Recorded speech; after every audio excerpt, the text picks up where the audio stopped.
Attention, please. Eastern Airlines Flight 19, now ready for departure. Welcome aboard the Walt Disney World Express monorail. Now, ladies and gentlemen, we're entering the vacation kingdom of the world. There's enough land here to hold all the ideas and plans we could possibly imagine.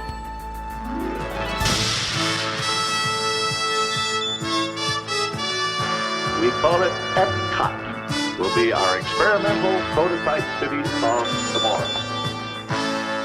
Welcome to another episode of the Retro Disney World Podcast, taking you back to the vacation kingdom of the world, the way it was, and the way it is in your memories. All right, welcome to another episode of the Retro Disney World Podcast. This is episode 45, Holiday Potluck. We've got a lot of different things to go over this weekend, or this episode. But as always, I'm your host, Todd McCartney, and sitting in with me with the new addition to the Retro Disney World Podcast is JT Cousier, and we welcome Andrew. Little Andrew was born to JT and Kelly. Yes. So JT, welcome to the show, and Andrew, welcome, our smallest member of the team. Yeah, if he talks out, I'm sorry. He's 3 weeks old now, so he's a little, and it's we're recording during my night shift, so That's right. I'll be in and out depending on what's going on. But yeah, Merry Christmas to everybody. Super excited. I feel out of the loop because I wasn't in Florida with everybody, but it looked like We'll fun. get you caught up. Yeah. We'll get you caught up. I feel like we haven't talked since when? October? November? Yeah, somewhere in there. Boy, it's been a while. So It has. Yeah, well, welcome back. Hi, everybody. And Hal coming in from Tampa tonight. Got to see you last month at the event. Yes. Hello, everybody. Aloha. Good evening from windy, stormy Tampa tonight. And Mele Kalikimaka to you. Yeah, Mele Kalikimaka, everybody. I'm enjoying, it's not Hawaiian, but tonight I'm enjoying like a hot apple cider with some rum. Oh, so. look at that. Yeah. Taking a cue from the north. And speaking of the north, Mr. Brian P. Miles coming in from Philadelphia this evening on his favorite season after I received probably the best Christmas card I ever got, circa, what was that, 1952, Brian, that one came late 50s, early 60s is my best get. Oh my gosh. That was amazing. Season's Fantastic greetings pop-up. and Merry Christmas, everyone, from the city of brotherly love, Philadelphia. So we're glad to have everybody aboard this month. As we talked about last month, we had our event, the Lake and Lagoon Discovery Edition tour over at the Contemporary, and we had a great time. So we're going to talk a little bit that later. But we got some corrections and comments to go through here. Brian, my dad sent this to me after I spoke with him about our discussion of pork roll and Tailor ham. Okay. And I know this strays from Disney. Not at all. This is an essential part of the Disney experience. Well, it is. This is right. One of the most important topics I think we've ever covered Absolutely. in the history of the show. Exactly. Processed pork meat products. My dad found this and said a Tailor's ham, Tailor, is a small and tightly stuffed pillow that resembles a ham. The tool is used when pressing curved areas of clothing, such as sleeves, cuffs, collars, and waistline, so that the resulting iron fabric better follows the natural curves of the body. So I really find this interesting that Tailor, Taylor, called it Tailor ham, and I'm really curious now to find out if there's any link between the Tailor company and a Tailor's ham and the product, because it resembles a small ham. I think that was just the name of the butcher back in the mid-1800s. Oh, you just busted my bubble. It's all right. I thought it was you and your dad can believe what you want to believe. I'm with you, Mr. McCartney. All right, there we go. So we'll do some more research on it. And Brian and I are still trying to come up with a way where we can make everybody pork roll sandwiches. So we'll get there. All right, so last month we took you back to Birthdayland. That was a fun episode, guys. Huh? I had fun putting that together. I know how you initially weren't excited about it, but by the time we went through it, we realized how much there was. Oh my gosh, yeah. Fan favorite. So we had somebody write in here regarding that and noticed there's an actual live band for Mickey's birthday show. I don't remember any live bands at all. Do we know if that was like a special one-off or? It's ringing a bell because I want to say I actually knew somebody. Actually, it is true for two reasons. One, I swear I actually knew somebody who worked that show. I think who did the soundboards. Mm-hmm. And at one point, I think he said, you should go audition for that. And I said, no, thank you. Because I was playing keyboards pretty heavily at that point, and I was like, no, I don't think that would be okay for me. And then I think at least one of our listeners I think it was Justin Stone, actually knew somebody who also drummed for that show. So yeah, there were, and I think the thing to keep in mind is this being a show done by the live entertainment division. Right. They would have used, as did all the shows at that point, they would have used live musicians in every show at the Magic Kingdom, because they didn't, first of all, the recording technology wasn't necessarily there with CDs and stuff. But secondly, it's a live show, so you never know what's going to happen. Someone might miss a cue or something, so the band can, be there to compensate for it and pick it up in real time. But because it was part of the entertainment division, it's like that's what their whole thing was. They did live entertainment. So they were going to put a band in there. That's pretty cool. So excellent. Well, thank you at Open Mother's Mail for sending that question in. We have another one, and how this goes to you as well. This gave me a good chuckle. Last month, you talked about how you were snorkeling around one of the original subs from 20,000 Leagues Under the Sea, and apparently, we had a listener write in that there was an SNL skit, and the premise of the skit is that someone new is coming aboard the Nautilus and keeps questioning that we are traveling at 20,000 leagues under the sea, and he's upset because leagues is a measurement of distance, and it's very funny. So I've got to find that one. I went looking for it, but we commented last month that you were going to write, what was it, 0.0008 miles underneath leagues underneath the yes, the sea. We went through. We had that own debate. We had that debate here, and then I think you actually, Todd. I think you looked up the actual measurement. Yeah. From like 20 feet down and converted it to leagues. So. Yep, exactly. Yes. So it was pretty funny. So if anybody knows about that specific SNL skit and has it, let us know. But that seems so obscure. It is. Yeah, it really is. It's such an obscure joke to make. Yep. So, all right. So those are some of our corrections and comments over the past couple episodes. So I'm going to hand it over to JT and Andrew to open up the listener mailbag here and see what we got for this month. And look at that, right on cue. So who was that from, Andrew? He read the mail. That was perfect.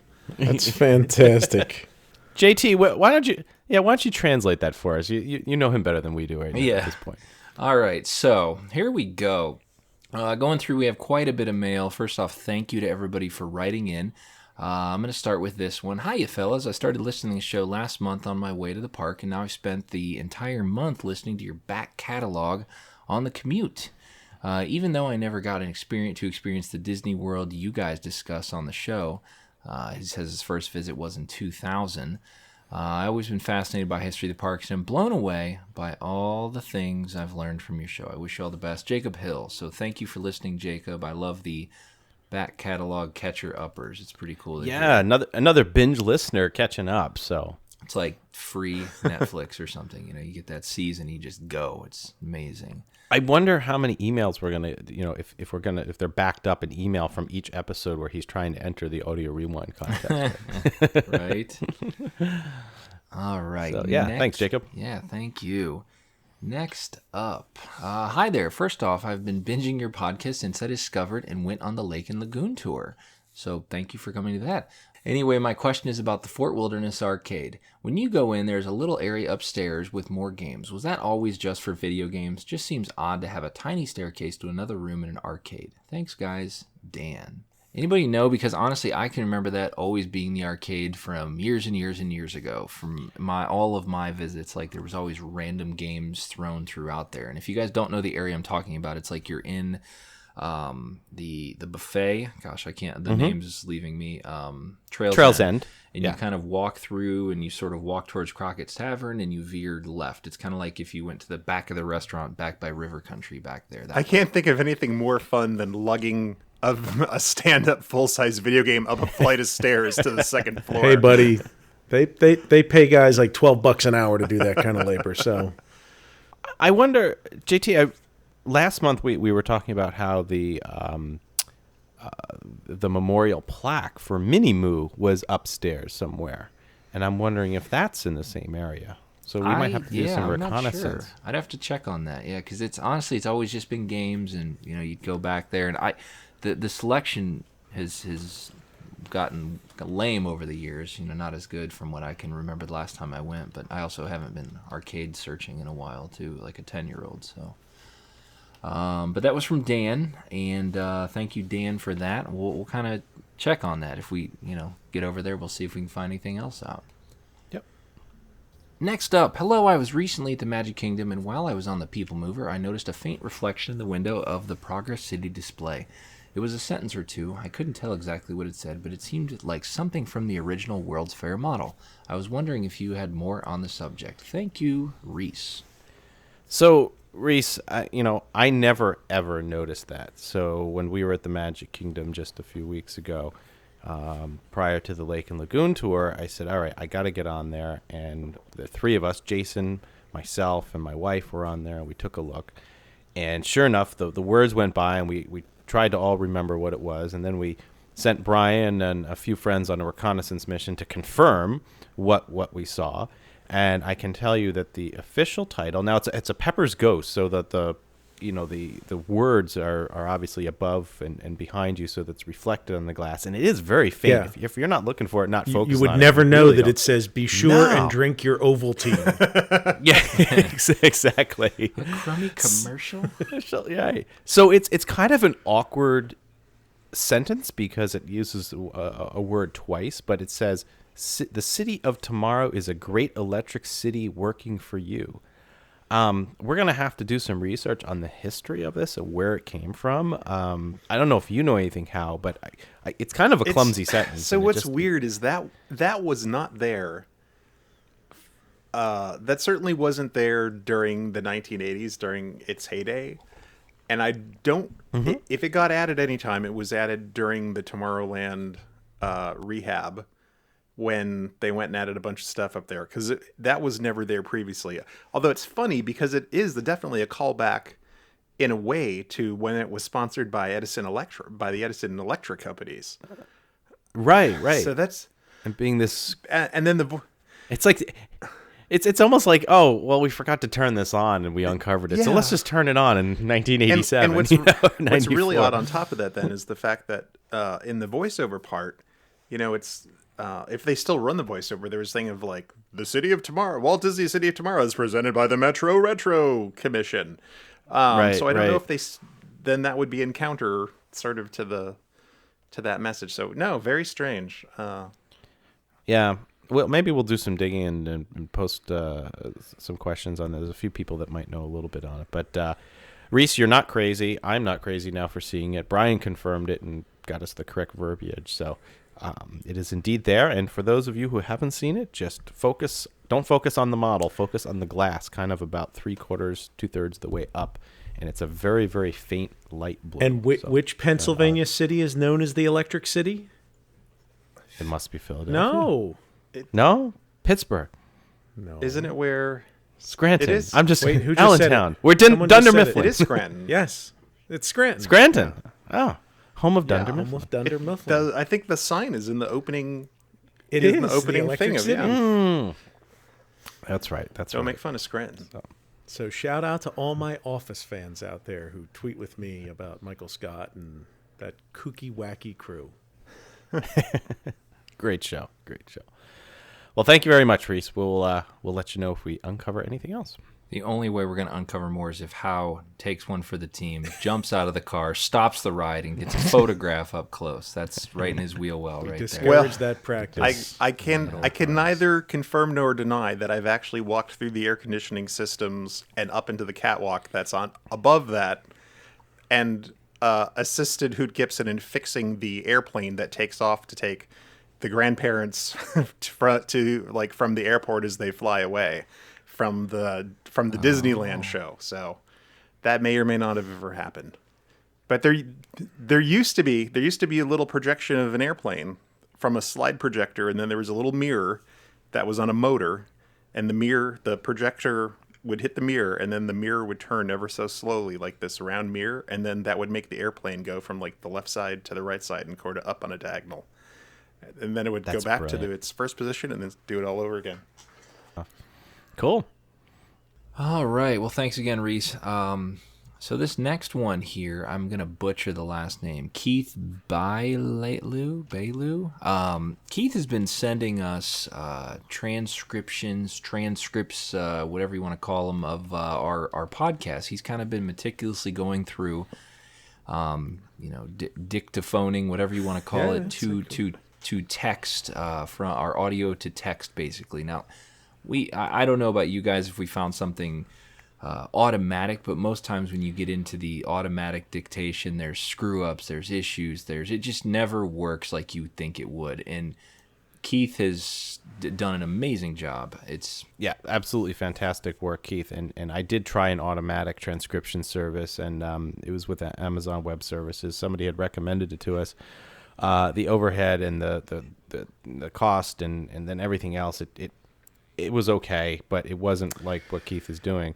And what's really great is we're going to be able to take this data and put it into basically a system that will aggregate the data together, and we can do searches and find out on exactly which episode did we mention Roy's cabin. Important things that inquiring minds want to know. How many times have we talked about pork roll? Those kinds of things. Exactly. Yeah. Find out all But locations of pork it's roll probably and a who good said it. segue for us during the mail section to mention that Keith's work actually began as a result of starting the Lake Buena Vista Historical Society and identifying on that show the needs that we had of things we wanted to try to accomplish in 2019 and beyond. And Keith was one of the first volunteers to jump in and say, "Do you mind if I take a stab at it?" And we said, "Yeah, sure."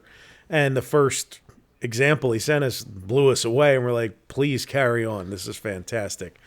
And I think it's probably worth mentioning now that again, we'll be touching base with everybody who offered to volunteer early in 2019 with things to do. We've been overwhelmed, but just the overall support for our efforts since we announced it has been amazing. And the donations and the people, these messages we get from people, I know I'm overwhelmed. And I Very true. Yeah, it's been fantastic, and I have spent a good evenings downstairs rolling the posters and stuffing them into tubes because everybody's donation has been so generous. So, the response has been awesome, and it's really great to hear from everybody who wants to help us out in all different ways. And we will get to you. But again, thank you for everybody for their support. And Keith, keep it up. I can't thank you enough for what you're doing. And we'll definitely, when we get that into a database and get it searchable, we'll give you a firsthand account of what you've done so you can take a look at it. All right, so last letter here we have is from Alan Bowers. He says, "Hey, one thing that I've never found a definitive answer is to why Florida, when one considers the heat, humidity, unpredictable weather, weathering of the buildings, insects, limestone, sinkholes, etc." He's wondering basically why Florida was chosen as the spot definitively. He says that other states were contenders, but I still wish it were built somewhere without the problems he listed above. And he kind of we kind of have some answers for him on that and what we found in our research. But interesting question from Alan. So do you guys want to take this one? All right. So I think the real key to this is the hiring of Harrison Buzz Price and his company over the years. So Florida was not chosen by accident. It was very well researched. They looked at a number of different cities, and oddly enough, as early as 1959, they were doing studies in Florida to try to figure out where was a good place. So we actually had, thanks to the University of Central Florida, we actually have Harrison Buzz Price's documents to look at, and they go in a lot of detail, even as far back as 1959, and they compare the rainfall interestingly enough, between New York City, Anaheim, and then in South Florida, where they were initially looking. And the trade-offs in the weather were really, if they were looking to build something on the East Coast and say like New York City during the wintertime, it would be shut down completely. So they considered the weather in Florida, the heat and the humidity, a fair trade-off, so they could operate year-round with a minimum of shutdowns if they got rainfall. But they didn't really see the humidity and that stuff as a big problem.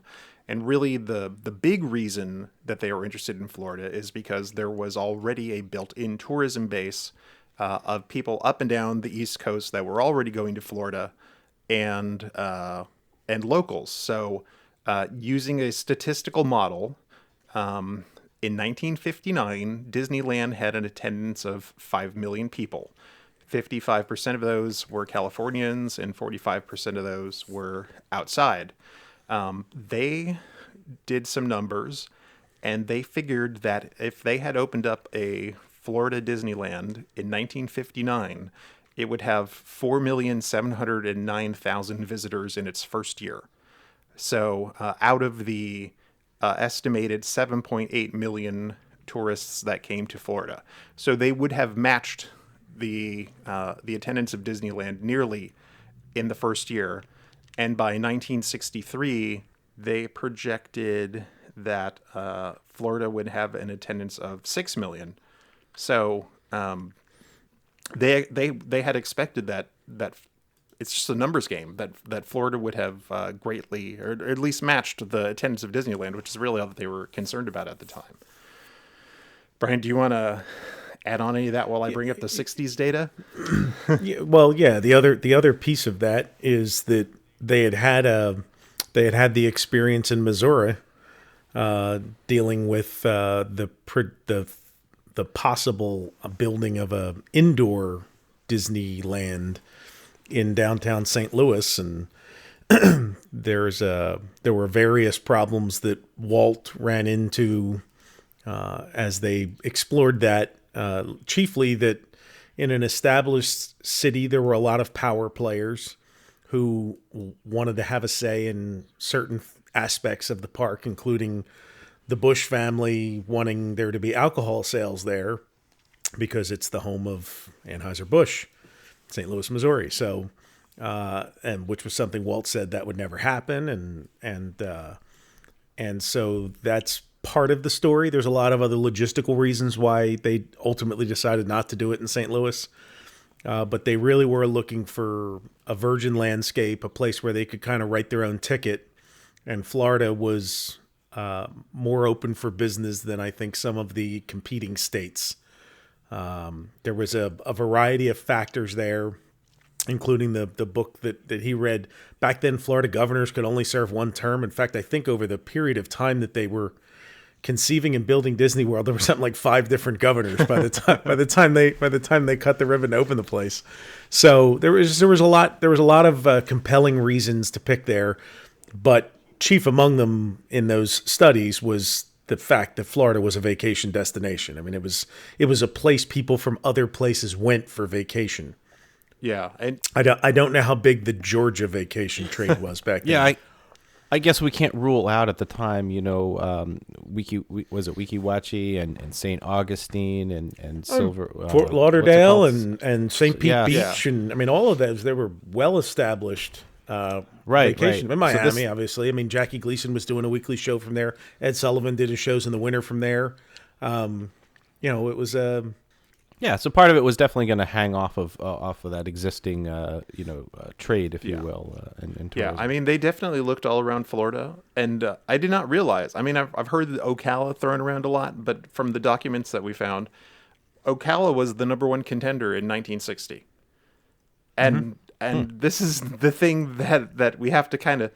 This timeline is incredibly fast. I mean, so here's Walt looking in Florida in 1959, just 4 years after Disneyland is open. He's already doing this. Then the World's Fair comes around, and his attention is kind of drawn off.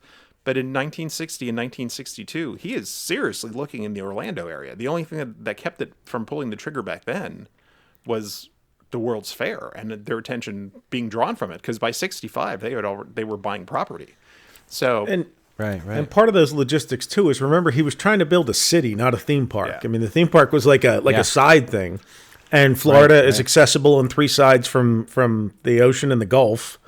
So if you're building a city and you want it to be attractive to major corporations, you want them to be able to conduct commerce in and out, and it's easier to do that from a sea-based city than it is from a state like Georgia. Yeah. So he They really did. If it wasn't for the interstate system coming in to play, it would have been in Ocala. But once they decided to do the turnpike from north to south and then I-4 across and the B line, that was it. Then Orlando became the number one contender because there was just that much more car traffic already. They just knew that the car traffic was going to go through there, and could potentially bypass Ocala. And then it was just a matter of they had 8 or 9 properties that they were looking for in the Orlando area, and they found the nice big one, which they called like the interstate property or something, that was in the south. And it's funny, they said, oh, if we get this one, we should just go ahead and buy that Bay Lake property too while we're at it. So that turned out to be almost like a tack on. But that's it. Yeah, it was Isn't there an irony though that the city that he wanted to build with no cars was built where it was because of the its accessibility to cars? Yeah, and as we talked, air travel was still rather unique at that time. Yeah. You know, what's funny on all this too is that if that had gone through to Ocala wouldn't have been the welcome center. Orlando would have been the welcome center for those driving from the south. So thank you, Alan, for your letter. That was very interesting. All right, so JT, I think that wraps up the mailbag, and is Andrew off to sleep now? He is at the moment. We'll see. We'll see how we'll put a stop to that.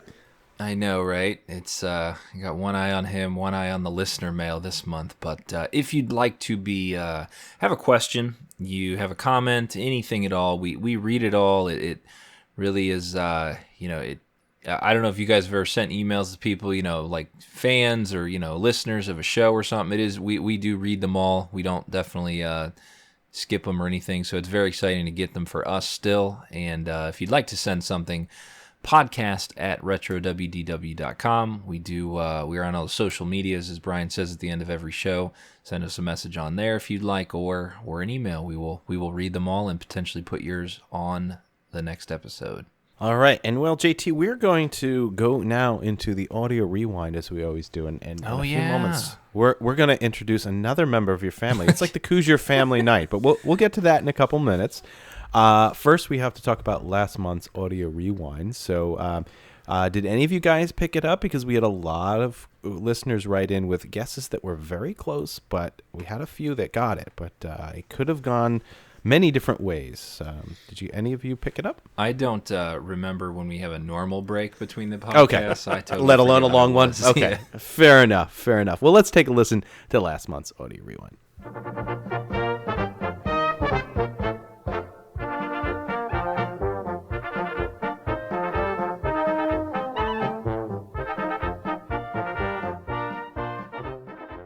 All right, so we had a lot of listeners write in for Pinocchio's Village House. That was the incorrect answer. It's actually background music to the Germany Pavilion in Epcot. So similar, but we know that these specific tracks did come from Germany. So we do have a winner, so congratulations to Ryan and Katie Welsh. I don't know who it was that wrote in. Their email says both, so we're going to congratulate them both. Fight over it. Yeah. That's right. You're going to fight over Only the one Burger prize. King calendar.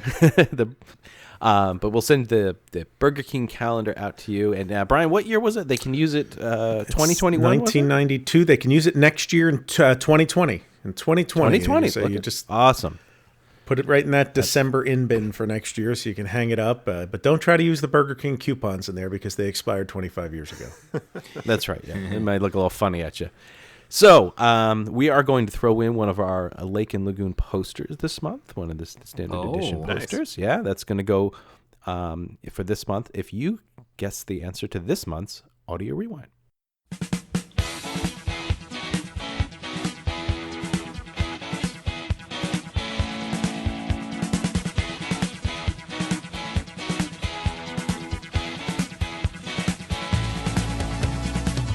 If you think you know the answer to this month's audio rewind, send your guesses to contest@retrowdw.com. All correct entries will be entered into a random drawing to pick the winner, and the winner will receive one of the posters that we just talked about, and all entries should be received by January 10th, 2019. All right, now we're going to add something to the prize pot. This is our final prize pot of the year. We've been adding all sorts of stuff to it. We're going to add in one of our numbered limited edition versions of the poster with all 4 of us signing. It's going to be the final item thrown into this prize pot.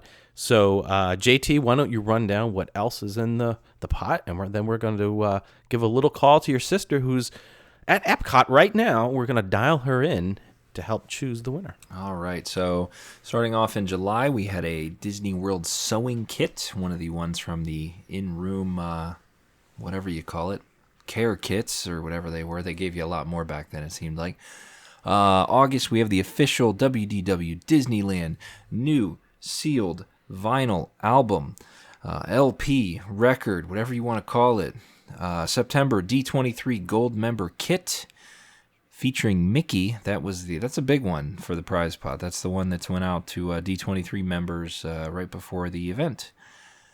October, I have a stack of Disney news from the 90s.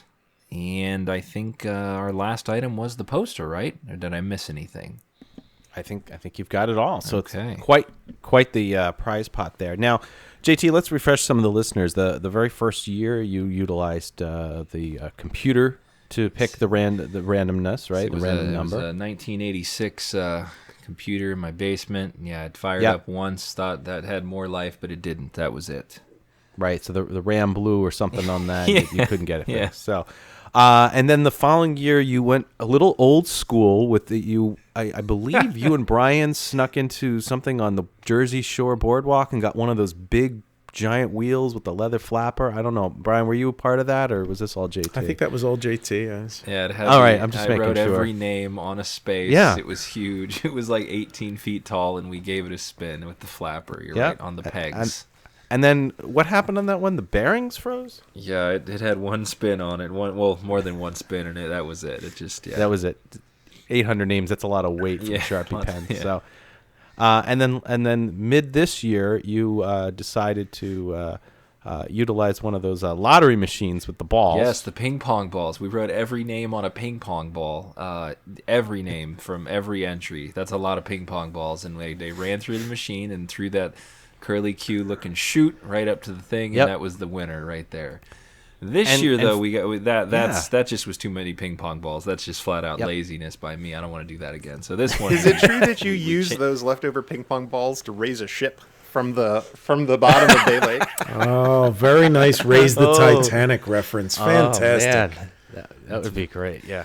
It's the walrus is needing a little help, so maybe we can use it to get the walrus out. If you were in the prize pot for the first half of 2018, your name on a ping pong ball might help raise the walrus. That's right. You never know.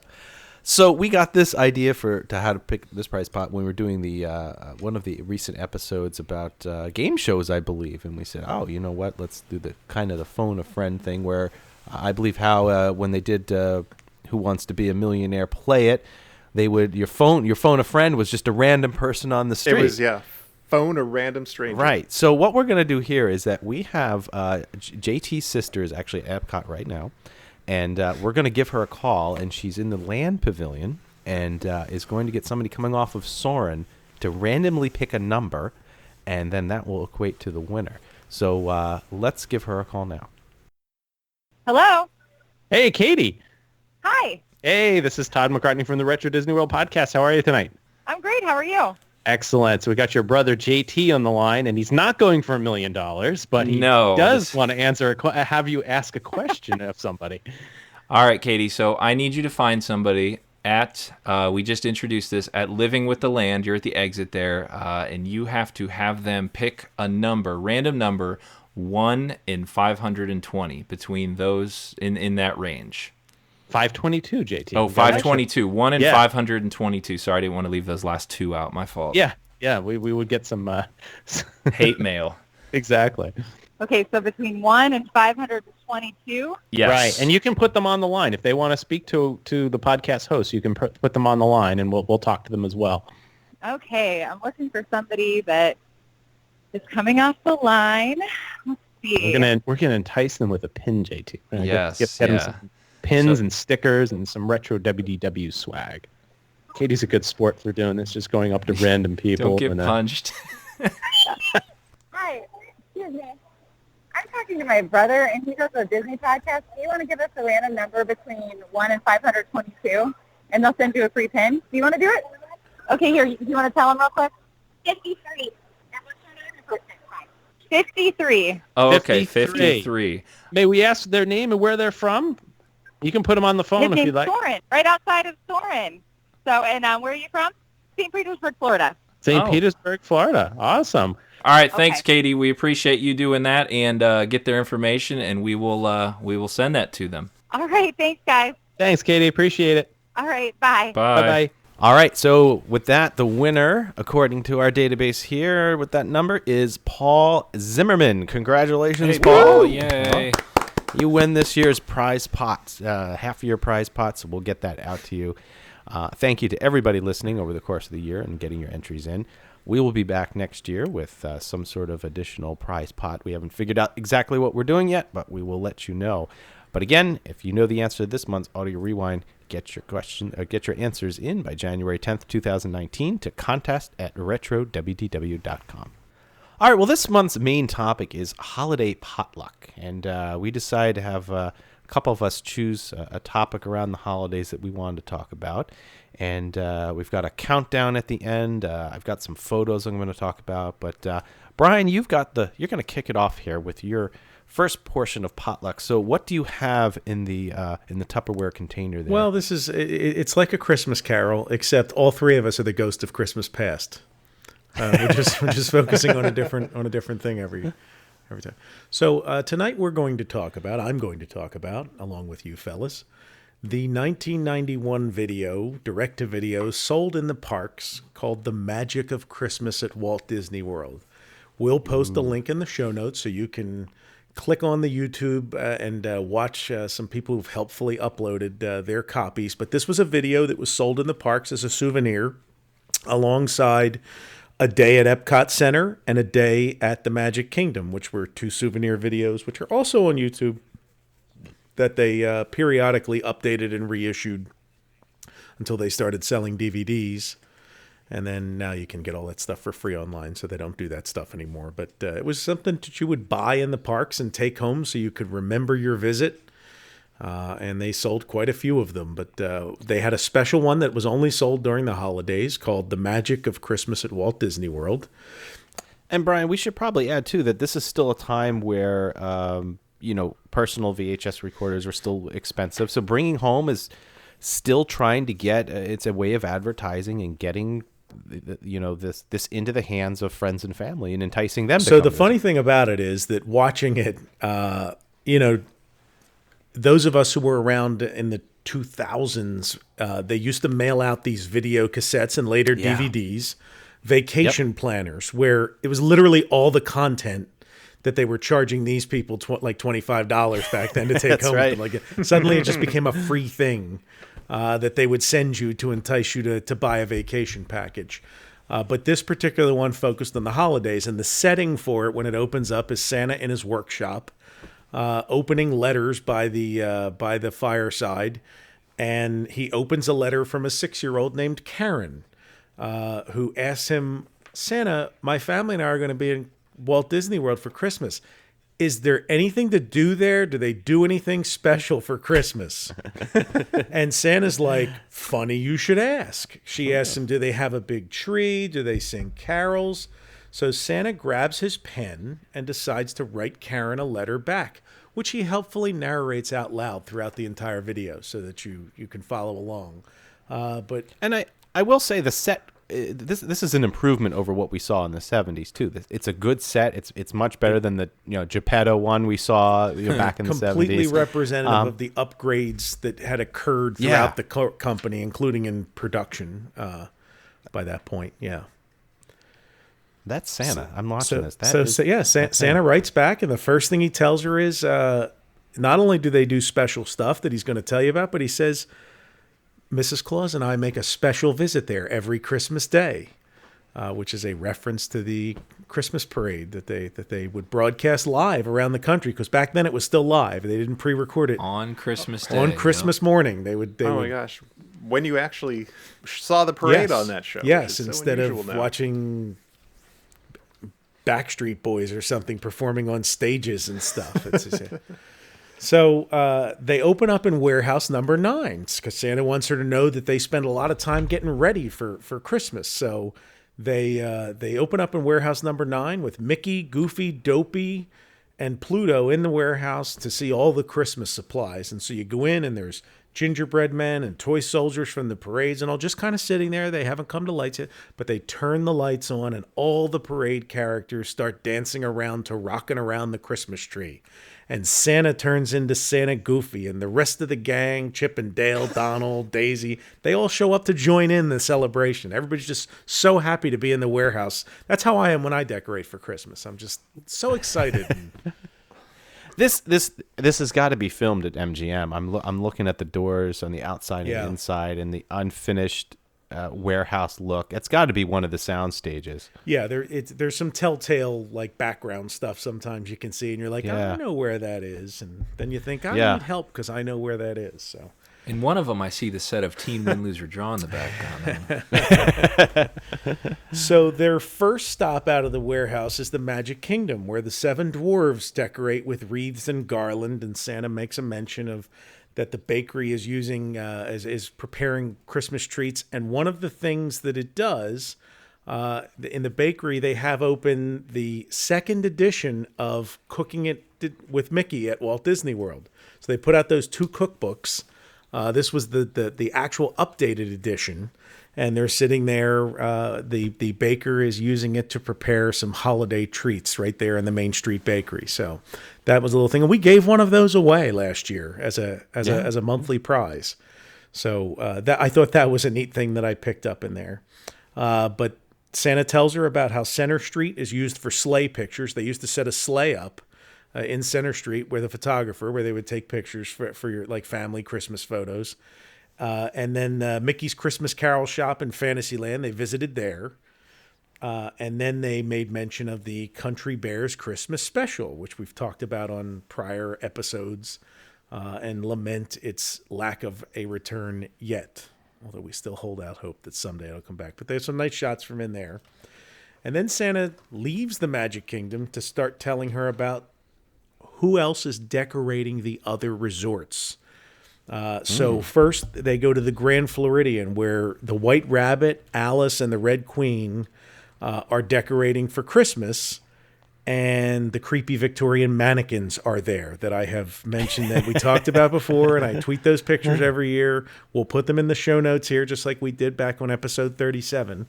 We put them in those show notes too, but there were these creepy mannequins set up by the smaller Christmas tree display in the main lobby of the Grand Floridian, and they were in like these Victorian get-ups and like holding a mandolin or something like that.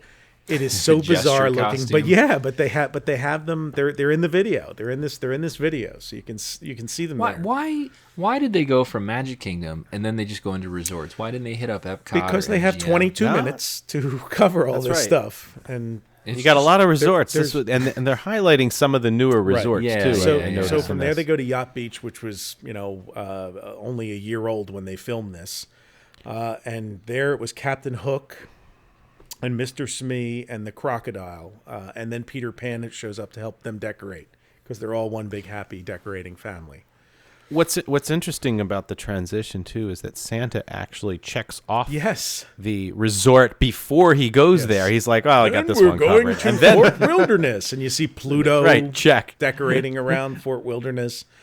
And interestingly enough, because the newest resort that had opened here was Port Orleans, and Brer Fox, and Brer Bear, the whole Brer family is there. But the best part about it is that Brer Fox is on a ladder hanging garland, and the bottom of his ladder is balanced on like one of them jesters' noses. And it's like, ha, ha, ha, ha, look at that. It's not really because it's a trick shot, but I don't want to spoil the magic. I have to go back to Fort Wilderness because they... I love the any promo shot you see at Fort Wilderness. I don't know if somebody's ever done this. You have to let me know. They always put people on the balcony at Pioneer Hall, which nobody goes out there ever. No, you're not allowed there. Yeah, like that. And then there's of course just horseback riding, walking right past Pioneer Hall, which just is like not ever, like Solo, like Indiana Jones just trotting down the drag there. That's great. So after he bangs around all of these resorts and shows the different characters. These are like 10, 12-second shots of these resorts, if even that long. Then he's like, and everybody has to do Epcot Center because it's such a big job. And so they're swirling around and they bring you to Epcot Center. And he says, everything's laden with lights and garland and wreaths galore. Even the park guests get carried away. And they show like a guy walking by in like a Santa hat. And it's there's some great early 90s footage of just random guests. People in their 90s garb. People. Yeah. Yes. The fashion statements. And like they just came from a Color Me Bad concert. It's...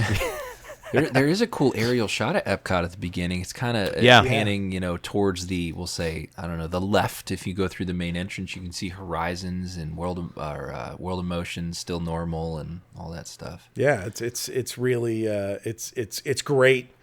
They talk about World Showcase and how each of the countries has a different celebration. They go from country to country with, Bona Natal and God Yule, and like each cast member from the countries saying Merry Christmas or Happy Holidays in their own language. And then the toy soldiers from the Epcot parade or from the Magic Kingdom parade visit their own toy store, the Wooden Soldier toy store in the UK. And then the Robin Hood characters, for some reason, decide to promote the Christmas performances in Showcase Plaza. That they were big in the 90s. I'm amazed by the albino reindeer. Yeah, I noticed that too. It's the old style too, with the tongue hanging out. Yeah. Why there's a couple albino all white ones, and then later on when they're on the dancing around the jitney bus, they're the regular brown. Well, right, and so that is one of the things I wanted to mention about the jitney bus, the double-decker bus that was guest transportation originally. By the early 90s, it had become used for shows. They would put the characters or other dancers and performers on it and drive it around World Showcase to bring them on stage. At this time frame, they were using it to bring the holiday decked out characters out onto World Showcase, but they put a giant banner on it that says Season's Greetings and decorate the bus with typical garland and stuff like that. But the really neat thing is the characters. I mean, the characters all have some form of holiday enhancement to their outfits. So some of them they all have a holiday overlay, if you will, which was really neat to see. And they perform a song. We have this thing where people for the parade at Magic Kingdom, for the Very Merry Christmas Parade, make fun of the lyric "Once upon a time at Christmas time, this Christmas," or whatever it is, because it's so repetitive. The song they sing here when they jump off the bus is, "It's Christmas time, Christmas time, Christmas time, Christmas time." So It's not really Sherman Brothers-esque. But somebody was earning royalties probably for each mention of the Chris part of Christmas, because it's just repeated over and over again. It's actually the longest segment of the video, I think, is this and the finale. But it is interesting to see the little Christmas additions to the cast, to the characters. Then they shift back to decorations again. And so she asked about it. Karen asked in her letter whether there was a tree. So Santa shows her the Magic Kingdom tree and Tinkerbell and fireworks. And then there's another tree at Epcot Center, he tells her, and there's illuminations there. And then there's different trees at Yacht and Beach Club. He says it exactly like I'm saying it to you. Like he's so excited about these different trees. And there's a tree at the Lake Buena Vista Shopping Village. And then there's a preview of house thing. It's New Year's Eve every night at Pleasure Island. And he's showing fireworks going off and everything. Like Karen cannot wait to get there with her family.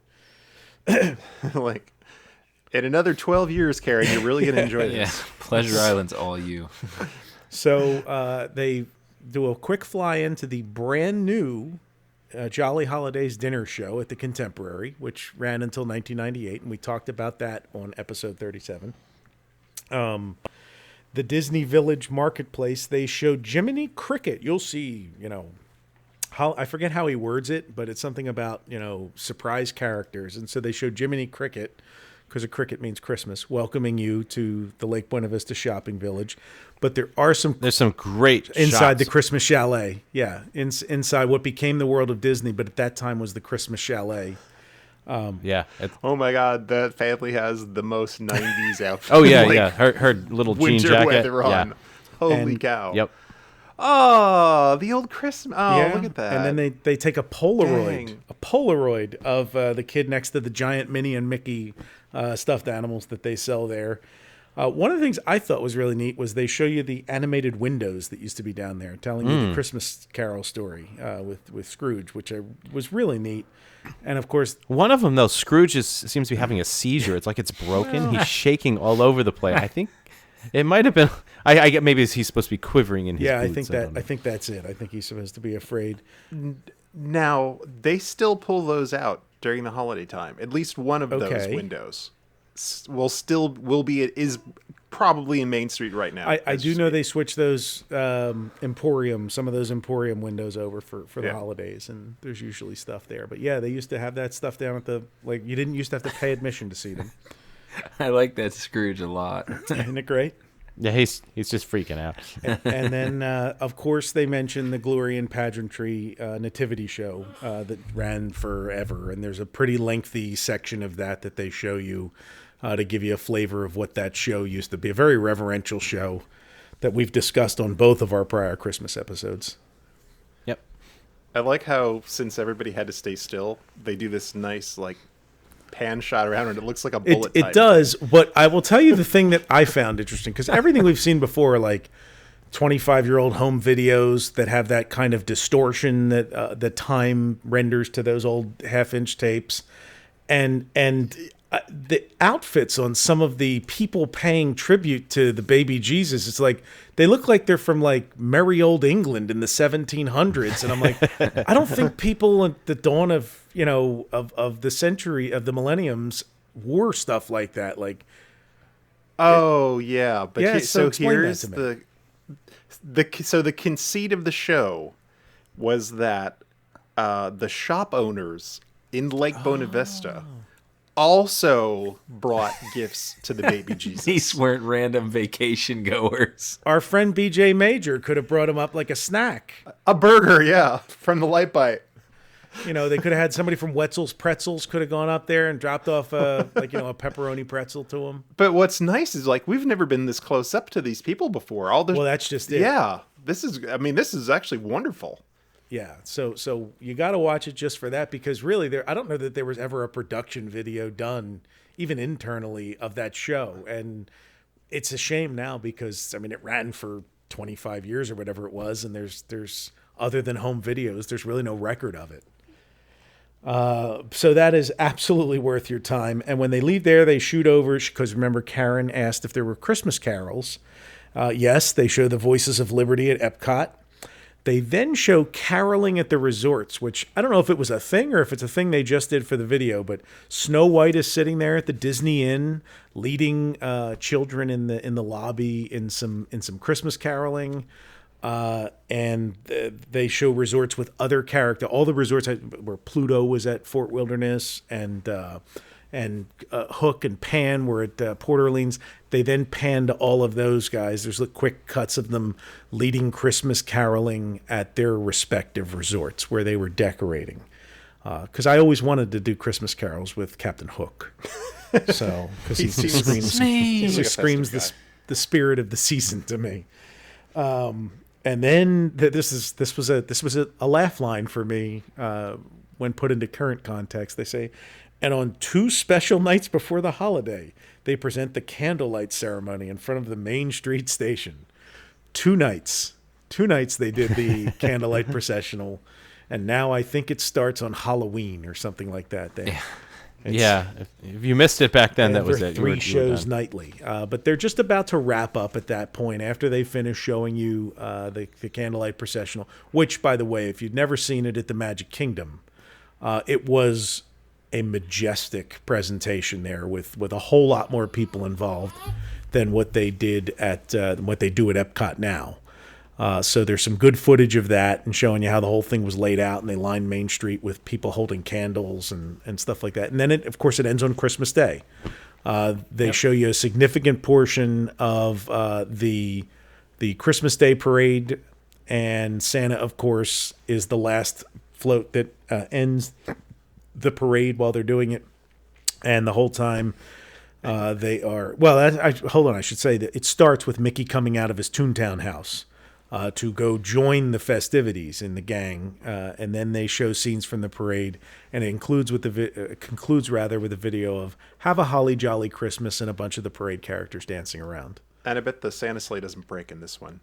That is a very recent reference to something that happened the other day at Disneyland, but that's right. And they, at the very end, they do push the Magic Kingdom and Epcot videos at the end, which is they great. do. They say, don't forget, take these home too, Karen. You know, that's right. That's right. But it make sure your parents. It's a lot of fun. I had not actually watched it before. I knew it existed. But I had not actually watched it before. And then when we were pulling the show together, I said, you know what, this would be fun to do, because we always love recapping these time capsule videos. Yeah, we'll have to go through the day at some point too, because we're getting into the time frame now. We're turning into that 25. I'll tell you, I'm not much of a parade person, but I just love that unit with the dancing Christmas trees and the dancing snowmen. There's just something about that just makes you smile. Those parades. Because I remember, I mean, I've been a Christmas party fan since the 90s, the hard ticket Christmas party. So it was always neat to see those parades at night, and see some of the unique characters in them. And some of them, you'll notice when you watch that, some of that stuff was around a long time, but it's not in the parade anymore. So it's neat to see. I know the reindeer have changed over the years. They've updated the look of the reindeer, and I don't know if they still have the dancing trees or not. Did we see trees? I don't think we saw trees, because Todd and I watched it last month, and yeah, there was no trees, but the reindeer now I think they're pretty cute. They work. Yeah, they work. So. No, it's a great parade. It's I don't want to say it's my favorite because all the Halloween people yell at you, but it was a lot. It is a lot of fun. Well, thank you, Brian, for that trip back to the 90s. Thank you. And I'm going to continue the tradition here of the 90s. So, guys, I'm going to send you this link. And officially, we are going into 2019, which means officially we can talk about 1994 now, I guess, when you look at it. So my grandparents had their first experience with Jolly Holidays and visiting the resort during the Christmas season in 1994. And they had about 120 or so photos that were in an album. I scanned them all in and put them on an online album here. And I want to kind of go through it. And, we're going to talk about the holiday stuff. There's some great time capsule stuff from 1994, the new Tomorrowland under construction and all sorts of stuff. But there's really a lot of great photos if you open it up. So my grandmother, nothing's really in order. I left the order that she put the album together. So you'll notice that they're in Tomorrowland, and before you know it, she's taking photos of the crew on Continental Airlines. So things are a little out of order. She was always my grandmother was always appreciative of the pilots and the stewards. So she would and stewardesses. She would always compliment them and take photos, and that could have even been Kiwi Airlines, but they loved Continental. So what's great is that for those who remember aviation history, if you look carefully in one of the photos, it looks like it's a 727 flying them down, and there's a shot into the cockpit, and it's definitely a 727 because I can see the window of the cockpit, the side window, but there's a navigator sitting in there. This is when they were three-person crews. Wait, they don't do that anymore? No, not on most flights, even your long overseas flights, 7, 8, 9 hours. I'll have a 2-person crew piloting. Sometimes on the really long flights, they have 4, and they rest while two navigate. Did they invent a computer or something that's capable of navigating airplanes now? That is exactly correct, Hal. There are computers that do the navigator's job now. So, oh man, he used to monitor engines and different things on the airplane. And remember, watch the Airplane movie and even the spoofs. The original airport and then the spoofs the airplane. There's three individuals in the cockpit. So, Flight 209er clear for vector 324. We have clearance, Clarence. Roger. What's our vector, Victor? Tower radio clearance over. My grandparents stayed at the Grand Floridian. This is where they really fell in love with that resort. And they open up here with a lot of the poinsettias outside in the courtyard. I love the picture of the guy standing out there in the old-timey outfit, and he's roasting chestnuts in the courtyard for people. Which is a thing they actually did. And Yeah. they still sometimes, I think, during these, I know during the holiday parties, during the Osborne Lights, they used to sell roasted chestnuts on the side. Mhm. So if they don't do it today, it is a thing they used to do. Yeah. And what's neat about when my grandparents go inside, they caught the Grand Floridian in being decorated. So my grandfather took photos of the skeleton of the tree, of the crates with pieces on it, and then he finally has some pictures of it completed. So it's a neat little time capsule of the progress of building the tree in the Grand Floridian. The really helpful thing here, Todd, is the exoskeleton of the tree, which now allows people like me who want to recreate the tree, the framework now to figure out how to build one. Yeah. So if you want, we'll draw this up for you, and you can send one up 25, 30 feet. Yeah, that'd be great. My grandparents then go into the Magic Kingdom, and again, they've got a lot of different pictures of the decorations. I found this one particularly interesting. There's a picture of my grandmother and grandpa. They're separate photos of them sitting in a sleigh that you could sit in, and it looks to be on East or West Center Street. It's hard to tell which one it is. I can't really tell from that, but with all these poinsettias and trees and all this decoration around them. Let me see if I can find. Let's find that. It must be actually now. If you look at the picture of my grandfather in the I see Model T, He's in a you Model can see T. this. Yeah, you can see the sleigh behind him, and I don't know how is that.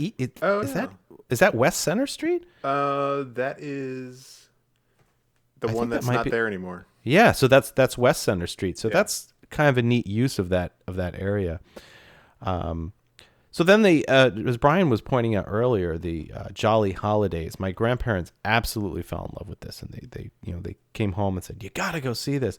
So they took quite a number of photos of the Jolly Holidays show that was on the stage at the Grand Floridian, which is really neat.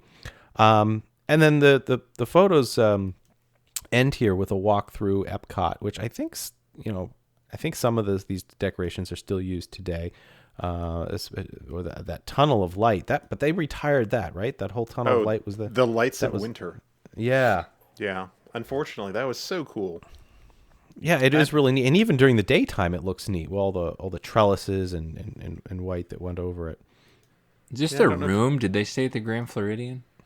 They did stay at the So there's pictures of the room. Isn't that 90s? Yeah, it's rough. It's so like comforting for some reason for me. I don't know why. Like these 90s. If you're in a barbershop quartet and you like vertical stripes, it's perfect. What is it about 90s photos that make them look 90s? What is the technical reason they look that way? Like why you know what I'm saying? Like an 80s VHS tape looks like an 80s. Like 90s photos have a certain like tinge to them or something. Well, that's true. Well, what especially is that a lot of people in the 90s started using more of the point and shoot type cameras. Yes. Where you drop your 35 millimeter in and you wouldn't have to do anything. Some of the older ones in the 70s, 80s were more true, what they call today SLR cameras, where you had the reflective lens drop down. And so you were looking through a much, much smaller, tighter lens. And what happens is you didn't get the fine resolution that you got earlier on.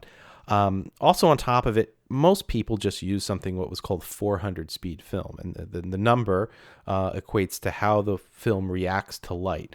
If you had a 100 speed film, you would want to use that outside, and if you were taking pictures of fireworks, you'd want to use something like 1600 or 1800. So not to bore everybody, but 99% of people went out and they would always buy 400 film. So you combine that with the smaller lenses and the automatic cameras, and what happens is you start to see the grain in the photo.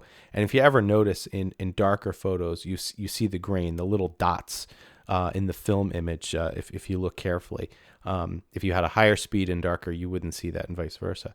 So, but the processing, everywhere you went, the processing was pretty much the same, but they're not super sharp. You did not have the fidelity that we're used to today. You did not have the fidelity. A lot of pictures, because the film just got washed out. And let's face it, most people were doing just what we're doing today with our camera phones. We're just pointing and clicking. We're not adjusting anything. And then you've got the ultimate stamp of the 90s with the digital date in the bottom right. Yeah. I love the fact that they took a picture of the soap arrangement in the bathroom. Yes, that's my... And you can see the phone that's like in the bathroom, because that's the sign of a very classy hotel is when there's a telephone in your bathroom.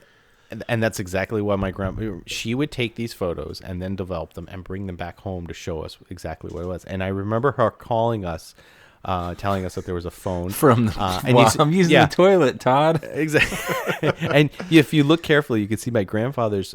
He always used a Norelco three rotating blade shaver. It's plugged in, and there's the hair. There's one of those hair dryers on the wall above it. You think it's a phone at first, but it's one of those early hair dryers that was attached to the wall. You pull the thing off and start blowing. I did see two unique ones here. One, it kind of brought back a memory, and this is very obscure. That archway walking into Tomorrowland, I always remembered being a clear globe all around it, and now it's gone. And I was like, maybe I imagined it as a kid. This actually has the big clear globe around all the trash, and now it's gone. I remember it got foggy. I'm guessing that's why they got rid of it. And then probably similar to the pyramids. Yeah, and then the alien encounter under construction is kind of cool too. Yeah. There's a lot of neat stuff in there. One of the other reasons, by the way, for the phone in the bathroom was it was a place to go take a call in private. Because these rooms, you a lot of times you had families there with 2 or 3 kids, and if the dad had to talk to the office, or the mom had to call back home to work, they could slip into the bathroom and discuss the big Peterson account. Gotcha. Todd, that hairdryer is very similar to the one that's still over in that River Country bathroom. It's oh really? Yeah, that's they use for backyard barbecue. Very similar. Yeah. It's built into that bathroom. I'm gonna have to go check that out. I may have to compare. If I take a swim, I might have to dry my hair. Yeah. Now one more bathroom observation. This has really triggered a memory of going and staying at the Grand Floridian. Is the fact that the soap wasn't like the normal Mickey soap. It was this very fancy sort of like Abercrombie and Finch, like that's a clothing brand, but we get what you're getting. Yeah. Oh, not Abercrombie Finch. I meant Crabtree and Evelyn. I was like, what is he talking about? Even Andrew's laughing. Yes. Yes, a very fancy Crabtree and Evelyn style, like rose smelling. Yeah. So it was a higher end soap than what you got at the other regular boring resorts. Now, there's one other really neat photo before I pass it off to you, Hal, is that I don't know what they're filming, but they were obviously filming something. Yeah. If you scroll down, there's a shot on the beach of the Grand Floridian with quite a film crew out there. There's not enough information to see. They're obviously filming something on the water side of the beach. November. Could this be Thunder in Paradise? This is 94. It's about right. It could have been a Thunder in Paradise scene, so you never know. So we've got some mystery. Could have been shooting the scuttlebutt. There is another one. I'm going to leave everybody with this. The very last photo looks like Father Christmas and a young girl dressed in some sort of traditional garb, and that's at Epcot. And I'm going to leave you with this: is that next year we get to do the same thing because my grandparents went back down in 1995, and we have a completely different set where they went around Epcot and saw different Father Christmases, and we'll talk about that next year. So you've got to wait till our holiday potluck 2019 episode for that. Now, if I hate to say, but I was there in November of '96. Oh, so hey, we can continue this on if you get your photos. We can beat this horse until it's I got photos and VHS tape from that trip. That's right. So. I would very much like to see VHS cassettes of 1996 circa JT Cougar. That would be. And you'll be happy to know that was the first year we drove the Impala, which is my current car. That would be fantastic. But there's no footage of Epcot, right? Gosh, did we go that year? No, we did Studios and Magic Kingdom and Blizzard Beach. And we went to Gatorland and Cypress Gardens. I've never been to either. Well, Brian, you gave us a preview of the holidays. My grandparents visited right during the holiday season to show us what it was all about. And then Hal is going to end the holiday season here by Yeah, we haven't talked about Pleasure Island yet in detail, but this is one portion. It's perfectly timed for this episode. It was New Year's Eve every night. So I want to just alert people right now, episode, if you pause and come back exactly at 11:44 p.m., that when we do the New Year's countdown here towards the end, so you start it exactly at the time I said on New Year's Eve. We'll do this in sync with the countdown for the actual New Year's, and you can party like you're on Pleasure Island on New Year's Eve. Yeah, screw Ryan Seacrest, man. Do it right this year. Exactly. So I want you to pause right now and wait until 11:44 p.m. And then come back and press play, and you'll be in sync, and we will help you ring in the new year. So, Hal, take it away. Take us back to Pleasure Island. New Year's Eve every night, confetti cannons, parties, dancing, live DJs. I was there years ago in '96 and did it, but well, that's what I want to talk about, because when Pleasure Island opened in 1989, it was not New Year's Eve every night. Wasn't this like a promotional thing to get people there or something? Or I listened to a show about this. Yeah. So here's what I'm piecing together from. So I have some Disney news from 1989 and some of the early tickets and stuff, and I went.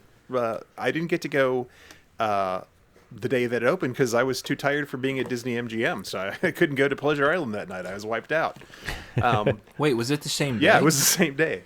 It opened. How and why did they do that simultaneously? So they could. I mean, my opinion is so they could buffer all the press events together. Oh my goodness, though! But like the same day, like they had to be. Imagine if you were like trying to manage both things, kind of, make sure everything was good. What a day! Yeah, very, very much so. So it started without that, and all the marketing was on the story of Adam Merriweather Pleasure, and these plaques were left over on the buildings for years that explained how like each location within the park, each building had a function. And I guess quickly I'll talk about the story of Merriweather Pleasure, who has now been retconned into the SEA organization. So the story before Disney Springs and after Disney Village was that in the 1940s there was this wild eccentric gentleman who was exploring the Kissimmee River, which I don't believe is actually attached to Walt Disney World property, but he found this property in Central Florida, and being like the mad, crazy inventor type person he was, he built an entire small city devoted to sail making and exploration and all kinds of crazy stuff. So each building within the pot of buildings, and we'll get to this into detail in a Pleasure Island episode, served some sort of function. Pleasure went missing during some sort of excursion, never to be seen again, and the town was left abandoned. And then Disney found these buildings one day. Someone walked past the Emperor Solelli. They've been on our property for 30 years, but we just found them now. Went, what's that stuff? What do you know? Hey, what's behind those bushes, Larry? And so they converted these leftover parts of the island into modern day dance clubs and things. And that was the story. And the marketing was all about pleasure. And his big phrase was like, all for fun and fun for all. And that's how it was marketed until about April, I think, of 1990. And in April of 1990, suddenly there were some drastic changes in Pleasure Island. And I think, as JT was alluding to, it was not doing as well as they were hoping it was going to do. One of the things that it opened with was Videopolis East, which was a dance club for teens. So although some of the island was 21 and up, you were also allowed to bring kids. In some of the clubs, it's like you couldn't have kids at all. In some clubs, like the Adventurers Club, you could have kids, but they had to be accompanied by adults. So it was a very strange mix. It was like $10 to get in to be able to go to, I think, all of the clubs. I can't remember if it was just one club or all of the clubs, but it was kind of an oddball mix. So they get to April of 1990. And I think they realize we need to do some course correction. Let's change things up. So the Videopolis East Club goes out and they put in a alternate like music club called Cage, which was one of my favorites. And then right about this time, they came up with this concept of, okay, pleasure is gone. We don't talk about pleasure anymore, but we're going to leave the plaques up everywhere because it's too complicated to take down. And now the Funmeister, this sort of Mac Tonight-ish character becomes the logo of Pleasure Island, where before it was just like you can see these matchbooks quite a bit on eBay, where it's just some warehouse-looking buildings with Pleasure Island written on top. Well, now the character is the Funmeister, and you start to see this character of the moon, sort of like Mac Tonight-ish, with like lots of confetti and bright 90s colors, trying to amp it up a little bit. He comes in, and they come up with this concept that every night is New Year's Eve at Pleasure Island. So I have a copy of the Disney News magazine from summer of 1990. So now they're in full promotional swing, trying to let people know, dude, this is different now. And we actually know who is responsible for the changes, because they introduce. They have an interview with Stan Freese, Freese, who is the entertainment producer of Pleasure Island, who worked closely with Walt Disney World Entertainment in trying to like come up with new concepts for some of the clubs and things. Please say Dick Nunes. Yeah. So he wanted New Year's every night. So like one of the changes was, if you guys, I don't know if you guys ever got to go to Zephyr's. Do you remember at all Zephyr's Rock and Roll Club? It was the science fiction one. Oh, that's right. So part of the story of Zephyr's was that there was a spaceship inside, and the spaceship, I don't know if the spaceship brought them or opened up a hole in the time-space continuum, but the live band that played in there, again, live music, was called the, it was called like the Time Rovers or something, and they played a variety of like rock and roll from the 1950s to the 1980s. But it was the idea of like the reason they played so many different genres is because they were time travelers. So they were familiar with like all these different genres. So they changed that to basically like beach music. And then eventually the whole thing morphed into being like the Rock and Roll Beach Club. But he made a bunch of changes. So the change to Cage, the change to that. But really the big thing that they did was adding on this concept of it being New Year's Eve every night. So at the end of Pleasure Island, so if you entered in from the Lake Buena Vista side, on the far side, on the west end, was the West End stage. And that's kind of to the left of where Adventures Club, where what's it called now? Where Adventures Club was? Now it's the the Edison, yeah. The Edison, yeah. So it was down towards that end. If you look to your, I remember being there, and to your back left was the Comedy Club. The Comedy Warehouse was on your left-hand side. So you're right. Back left, yeah, and then to the left front was where Planet Hollywood is. So there was a big courtyard there, buffered by those two buildings on the left and the right, so you could stand there and watch the stage show.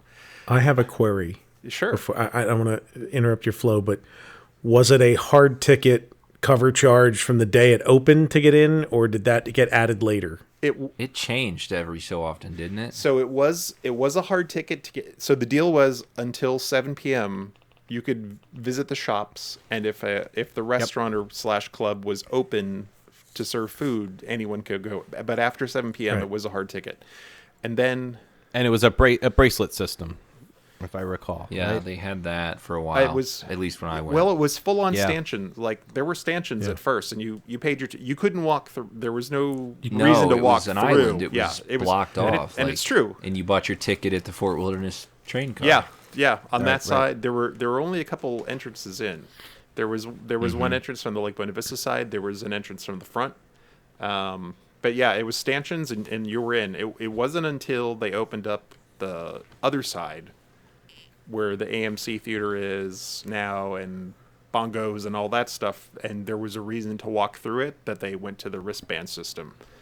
And because Right, then it's right, like, right, well, right. we That's have to right. have people be able to walk from one side to the other. And I think that was 98 when I was there for that, walking through and going over to what was a Wild Horse Saloon was down down at the end. Yeah, way down by the There was a change at some point, and I have to figure out the timing on this, where once they got rid of Zephyrs as the roller skating part of it, it became that just turned into mannequins, didn't it? Well, no, mannequins was always there. It's where Morimoto Asia What was the is now. spinning one called then? That was mannequins. That was mannequins. Yeah, that was mannequins. Zephyrs was weird because it was partially over the water. One part of it was a box, but then it was kind of like an oval on the backside with glass windows. So you would roll. There was an oval inside an oval roller skating rink, and you could. This is right. Yes, I'm mixing. Yeah, the two so you up, could 'cause go there was around roller skating, and it didn't work well because they were serving alcohol alcohol and roller skating, yeah. skating. Like it seems like right now I'd love to just sit there and watch, but not a recipe for success. Let's so when they shut that down, then it became a change to just the kids, no more kids. It was purely 21 and over. Like no more. That was done for the kids, and then that's when like there was just liquor everywhere. They were selling liquor out on the streets. I remember that. And, I remember the test tube shops. Yeah. Yes, I do too. Those were, yeah, selling it right on the street. So it was kind of like New Orleans in a way, just everything goes, It was just liquor it was everywhere. crazy. And so is that when around the same time they introduced this New Year's Eve? This New Year's Eve one was 1990. It started probably in April or May of 1990, probably after its first year. And it that promotion to me worked because you got in 1990 I was 7, and I remember like hearing this, and I mean, New Year's is like a not a huge thing as a kid, but you were always like, oh, New Year's, the countdown, and they'd play the countdown. I'd be like, I want to go there. That seems so fun every night. Really fun. So here's what they said at the top. It was a lot at of the fun. top of Hill Street. A live band urges partygoers to dance in the streets. And he's so proud. He says, "We found a Blues Brothers style band for the street party," says Freese, complete with fedoras, double-breasted suits, and sunglasses. But the party isn't always the same. The band will alternate with a world beat band. It's an island party music, a combination of reggae, salsa, and calypso. So, the highlight of the evening occurs as the clock approaches the magic hour, 11 p.m. Sunday through Thursday, midnight Friday and Saturday. So New Year's Eve is at 11 o'clock, except for Friday and Saturday. Except for Friday and Saturday. So if you're listening to this podcast and it's Friday and Saturday, you should have started this actually at a little bit earlier. If you're listening to us on Friday or Saturday night at like 10:30, 11 o'clock, we got to send you some help. Well, they could be on an airplane just listening. Could be traveling. So binge travel listeners, season. Brian, they don't stop. Yeah. No, I do know that because they let us know, and I feel sorry for every one of them that takes us all in one dose. It's a lot to handle. So they actually handed out New Year's Eve hats and noisemakers and the little things. Yeah. And they had the full countdown too, which was crazy. I remember going and you're right. They'd pump you up. They're getting danced. They would get louder and louder, and they would entice you. Only 30 minutes to go. Only 30 minutes to go. And they're trying to feel like it's Times Square, and it's. To me, Times Square, if you're going to Times Square, you're going to be freezing your butt off in the middle of winter, right? So you're out there, but I think at that point, a lot of the people already had a couple drinks and everybody's dancing, and it really was a festive atmosphere, and people really, it didn't matter that it was, tomorrow was Flag Day or Arbor Day. They were, or just the middle You're of February. On vacation, we're man. gonna, you go out and enjoy It was yourself. super effective. We're gonna and party. Very fun and very infectious. And the stage show, I think, changed a number of times over the years. There's, I remember, in the mid '90s, when they would do the countdown, they had this. The dancing became really super 90s, and this is probably after it went all adult, and the outfits got really skimpy, and they always had a really buff guy as the funmeister with this very weird sort of S&M-y outfit on with a metal half moon mask. It was really bizarre. If you have a picture of that, please share. I have I found some video online, but it's not particularly clear, unfortunate. But they at some point they bring out like the girls bring out chairs and they kind of do like these flash dance moves on the Pleasure Island dancers. I don't know if you remember the Pleasure Island Explosion, I think they were called. It was the dance troupe that worked there. Oh, they would do one show sort of at that weird wedge corner in front of yesteryears where the road split kind of at the halfway point, and then they would go into mannequins and dance sometimes, and then sometimes they would dance with this show at the countdown. But yeah, come 12 o'clock, there were pyrotechnics. They would shoot confetti out. It was the confetti was crazy. They had about 3 or 4 of these cannons, and they would just shoot all over. The stuff was coming down, and they really pumped it up. I mean, it was. I remember them doing the whole countdown and the clock, and 5 minutes to go, 3 all right, minutes so to go. Can we play the countdown? Because we should play the countdown. Yeah, so we're. I mean, right now it's 11:59. So, in some seconds. So, here we go, folks. We're gonna ring in the new year right now with you. You've got this time perfectly. Turn it up. 30 seconds, say yes!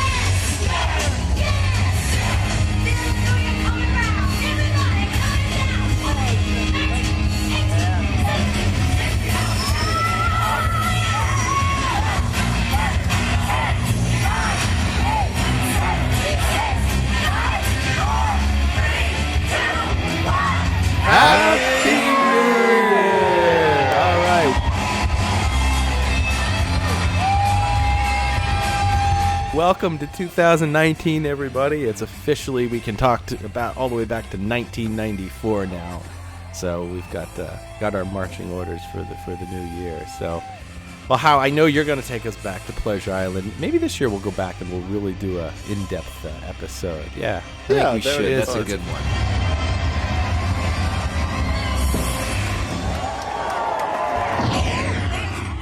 I do want to mention one thing. So I got about this, and particularly with the Adventures Club, that was one of my favorites. Yeah. So a couple of years ago, I got to go to one of the Adventures and Charity events with the old members of the cast members of the Adventures Club, and they talked about how when they started this promotion, they would be in the middle of doing one of their shows at midnight, and like every night at 11:50. The Adventurers Club would just clear out, and there would be nobody in there except for them and maybe a couple of other people, because everybody wanted to go up to the New Year's thing. And you could hear, as the way the doors worked, it's like you could hear the music coming in from outside, so it was really drawing everybody out. So that's funny.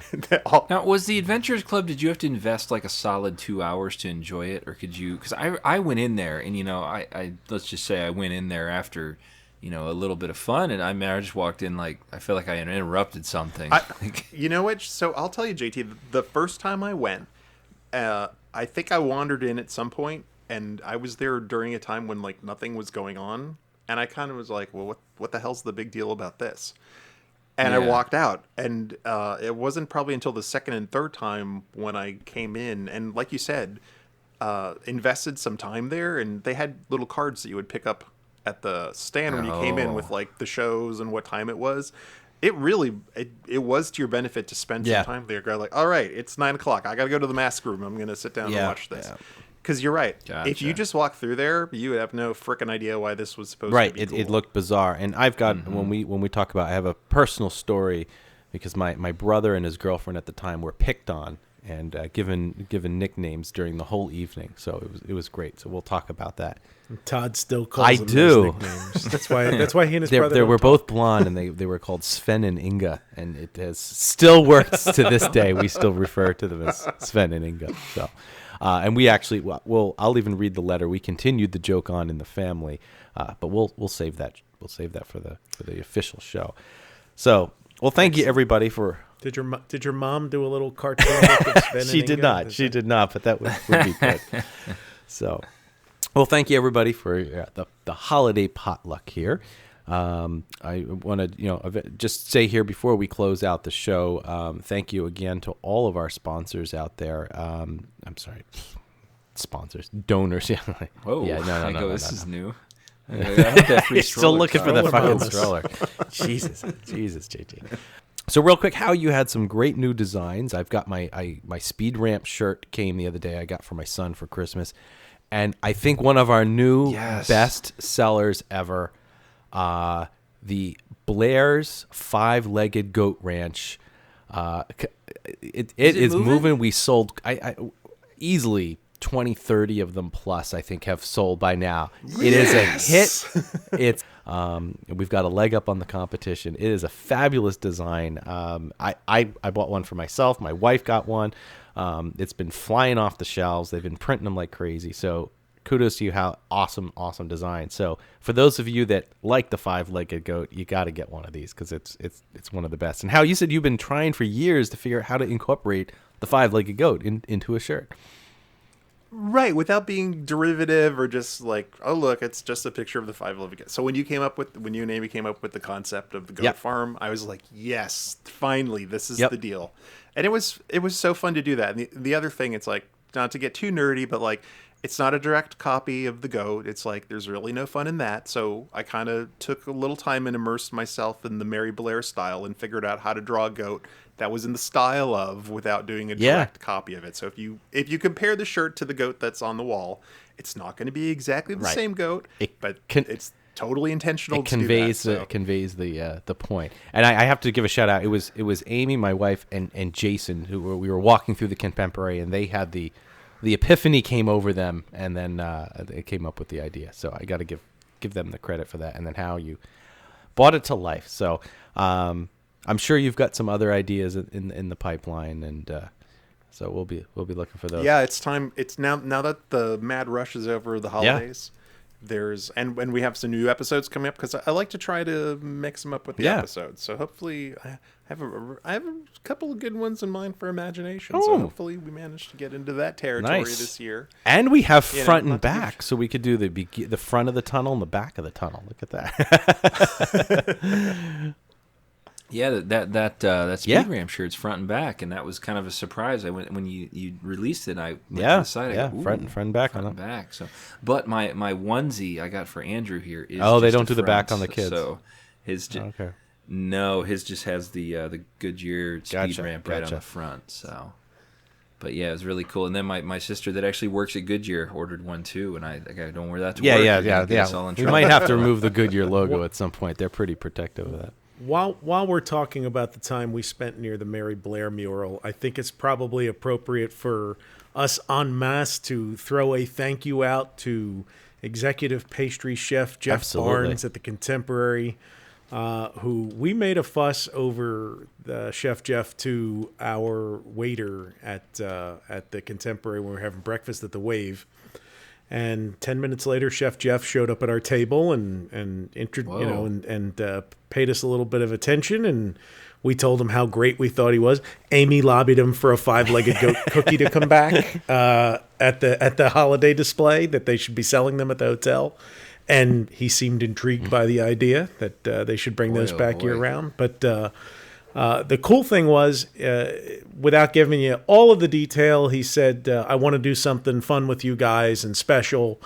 And so we met him up at the gingerbread display on the Grand Canyon Concourse after breakfast. And he had each of us sign the gingerbread display in an infrared pen. So it could only be seen with an infrared light, but we know it's there. We all have pictures of us signing it. And so anytime one of my friends is there, I said, did you visit my signature? And then I send them a picture of where it is. So it was a really cool thing. So thank you to Chef Jeff and the folks at the Contemporary for doing that for us. It was really neat. And one of the girls, Andrea, I believe, a shout out to her. She was running the cookie stand there, selling cookies. And Brian and I go up and we're buying cookies with Amy and Jason. And she goes, "Are you guys from the Retro WDW?" And all of a sudden we said yes, and she was like, "Oh my gosh, I can't believe." She recognized probably Brian's voice more than mine, but she was really appreciative of everything we did, and it was great. I have family members I see at events that aren't as happy to see me as Andrea was. So thank you. Yeah. That was great. Really, the whole experience there that was weekend. great. Everybody that came on the Lake and Lagoon tours, we were getting stopped all over the place by people. Breakfast that morning with our friend Brendan. Thank you so much, Brendan. We had a great time at breakfast at the Wave. We all stood with a view of Roy's cabin after the event at the Outer Rim. Meeting a bunch of you guys, and a lot of people who volunteered came up and explained what they could do for us. We met everybody from all different walks of life too. Dollhouse miniature people. We've got people who are FedEx cargo planes. I mean, it's. How about our buddy that gave us the CD? CDs Yeah, the of his ukulele music? band was there. Yeah, it was awesome. Great opportunity to see everybody, meet everybody. I do know that one of the volunteers who video the last tour, we're going to be releasing that at some point so everybody can see what the tour was like. He took a lot of great video onshore as well as offshore. And again, thank you to everybody who has supported us, not only at the event, but also through monetary donations to the Lake Buena Vista Historical Society. We've raised quite a bit of money to help us continue to restore films, bring this show to you, and keep the server and the podcast running and as you see it today. We did make some big changes, too. I would like to announce that officially, because we are nonprofit, we have made the decision to ensure that the Retro WDW website is 100% ad-free now. So we have removed all advertising from it, and it's 100% listener supported, so that you can enjoy the content without any interruption. So I think that's a really neat nod for everybody who has helped bring us that. And speaking of content, Brian, you've been adding slides. I've been adding photos. We're closing in on 10,000 photos. We're driving Jason nuts with the organization and the tagging, and we're going to be looking into some improved software hopefully in the next year or so. But there's so much more to bring to you guys as well. So it's going to be a job for a volunteer that's to right. go through and label everything that's not labeled and correct things that might not be labeled correctly. Right. And people might be asking, why would we need to label and tag? Well, think about for your own research, if you want to look up something, or our research for the show, to be able to go in and type, golf bag tag, or Roy's cabin, or, fireworks, or anything. Or even just something simple like, Space Mountain. Exactly, and see all the different stuff. Our stuff is not it's all in different folders and files that are based mostly on the time or place that they were taken, and not so much what the content is. So if we can start adding tags to all these, we can create tag clouds and a big database of research, so that these photos can come up. And obviously the dates are very hard to do, but we have the dates when they're known. But it's a big job, and it's much bigger than the four of us can do. We have a lot of work to do monthly, just producing this podcast and keeping the site running. So we will be looking for volunteers. I know a lot of you have written to us already, which is awesome, and we've got your names down. We'll be contacting you in early 2019. And if there's other people out there that want to join in, don't hesitate to write to us at podcast@retrowdw.com. So with that, I want to thank all of our listeners for a fantastic year. We're heading into 2019, which means it is going to be our 5th year together doing this podcast. Hard to believe, which is amazing, and that means there's going to be something special coming up later in the year that we're working on. So that's all I'm going to say right now. But a big happy holidays, happy New Year, Merry Christmas to everybody out there. Thank you again for your support, and we'll see you next year. And with that, Brian, take us out. Follow the Lake Buena Vista Historical Society on Twitter and Instagram at LBV History, and on the web at lbvhistory.org. Follow Todd McCartney and Retro WDW on Twitter, Instagram, and Facebook at Retro WDW. For all things Retro Disney World, including exclusive merchandise, visit us on the web at retrowdw.com. On Twitter, follow our web designer Jason Bartell of Deepwater Studios at JasonDWS. our announcer Andre Gardner at Andre Gardner, and follow our hosts Hal Bowers on Twitter and Instagram at GoAwayGreen, and on the web at kingdomofmemories.com. For JT Cougar on Twitter at LS1JT, on YouTube at Rubber City Motoring, and on the web at rubbercitymotoring.com. And you can find me on Twitter, Facebook, and Instagram at Brian P. Miles. Retro Disney World is the monthly podcast of the Lake Buena Vista Historical Society, a nonprofit, nonpartisan, tax-exempt 501c3 organization, and is not affiliated in any way with the Walt Disney Corporation or any of its subsidiary or affiliated entities.